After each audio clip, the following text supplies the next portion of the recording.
kok kakama-kama.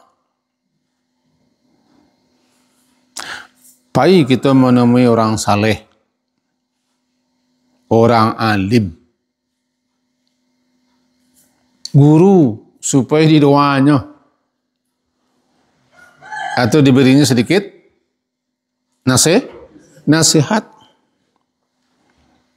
Kalau seorang awak kalah dulu, kapai sampai bertanya, kapulang sampai berberitahu.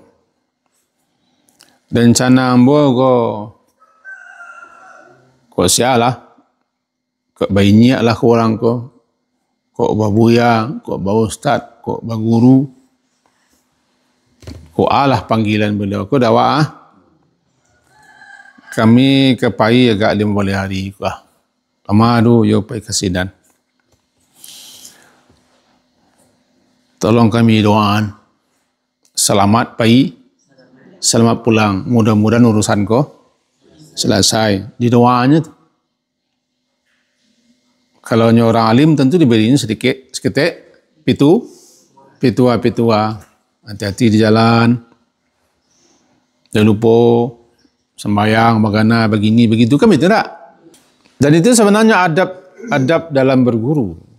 Kita kama-kama aja disuruh berpamitan kepada kolega-kolega, kawan-kawan kolega, supaya orang yang kehilangan. Sebab acok basuh, acok bertemu, acok bersama-sama.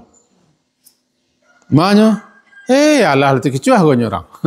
Awak nang kapai kau rugi, sebab orang tu berdoa kau kepada Allah untuk awak. Mudah-mudahan selamat sudah jalan jauh. Kan doa tu. Hati-hati ya. Kendaraan banyak. Hari musim hujan. Tukang palak banyak loh. Jadi begitu. Hati-hati. Itu penting. Nabi kalau orang ada minta izin, beliau nasihat itu. Semoga Allah membekali dirimu dengan ketakwaan. Wa ghafara laka dzambaka. Dan semoga Allah ampuni dosa-dosamu. Wa yassara, dan semoga Allah memudahkan urusan yang engkau hadapi di mana saja engkau berada. Itu doa Nabi Tiku.